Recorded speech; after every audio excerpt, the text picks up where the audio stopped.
Hi, it's Wedding Pro educator Alan Berg here to talk to you about how to handle price questions. There's 4 ways that you can handle price questions.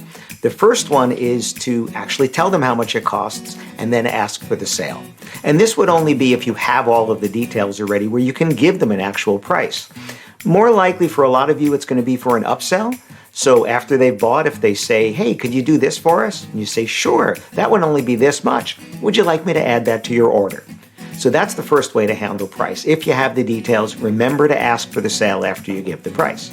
The second way is to not tell them yet and to do it without antagonizing them. So here's your money phrase. Here's, I call the phrase that pays, right?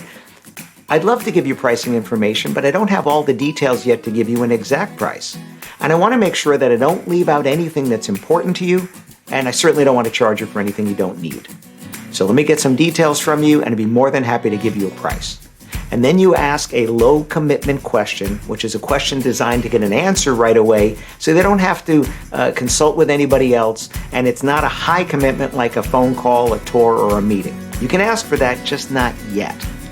The third way to talk about price is my least favorite, and that's a starting price. And the reason I don't like starting prices is because you're selling from the bottom up.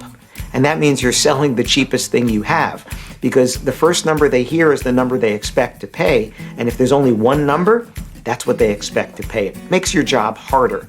So unless there isn't a big range of prices, so let's say you have 2, photo booths, and they're only $100 difference in price. You could say our photo booths start at this, because there's not a big difference in price. But when there's a bigger range, which for a lot of you, there is a very big range from bottom to top, that's not helping you and it's not helping the customer either. The fourth way to talk about price is my favorite if you're going to give numbers, and that's a price range. And that does what's called framing, and it gives the customer an idea, the boundaries, if you will, of where your low to high is. Now, you can leave out the low, cheap one, which is employee's cousin on a Tuesday, and then the high one, which is a very rare occurrence where you get one that's way above your top, and give them a range, a real range, and say, thanks so much for asking. Our prices for that range from here to here, or thanks so much for asking. Our prices for that range from here to here, with our most popular price being around here. And then again, ask a question to keep that conversation going, something like, how many guests are you expecting? Or confirming a detail like, I see that you said you're getting married at this venue. That's a great choice. Have you already reserved the date, or are you still working with them? Or you could simply say, this is our range, with something within their work for your budget.